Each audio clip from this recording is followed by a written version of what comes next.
Nakikita nyo ba yung nasa larawan? Ito ay kidney stone, no? Nailabas ito ng kababayan natin sa paggamit ng lunas at saka ng acid guard. Ito yung naging testimonya ng kababayan natin. Ito ang sabi niya.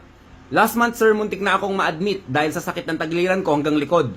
Nung nasa ER na ako, bigla akong naihi. May lumabas na 3 dilaw na bato. Biglang nawala ang sakit nung nailabas ko. Kaya nagpa-schedule ako for abdomen ultrasound. Naging clear po lahat ang left and right kidney ko. Thanks po. Tapos yung tatay ko, dati po siyang naninigarilyo. Pinaubos ko po sa kanya ang isang bote. Nung una, ayaw pa niya. Dahil daw nanghihina siya. Pero pinaubos ko sa kanya. Ayun, nung unang inom niya pa lang, ang daming lumabas sa kanya. Ang sabi niya, hindi naman daw kumakain ng munggo, pero parang may lumabas na munggo. Pero ang lumabas is parang mga munggo nga daw. At mabaho. At may dilaw na kung ano-ano sir. Ganun din daw yung sa nanay niya.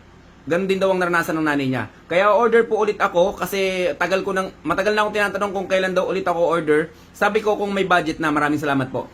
Meron akong isang katanungan lang sa lahat ng nanonood ng video na ito. Kaya ba ng tinitake nyong maintenance o herbal ito, ilabas itong kidney stone na to? Malaki yan mga kababayan, 3 piraso yan. Ang sabi niya pa, meron pa daw iba yan. May mga iba pa daw hindi niya napicturan. Pero tignan nyo naman, hindi ito basta-basta kayang ilabas. Ang dapat dito is inooperahan. Pero dahil sa acid guard at lunas mga kababayan, tignan nyo kung gaano kaganda ang produkto natin, kung gaano ka healthful ang produkto natin. So yun lang mga kababayan, kung gusto nyo mag-order, PM nyo lang ako. Stay healthy, ako si Chance, at ako ang magsasakang gala.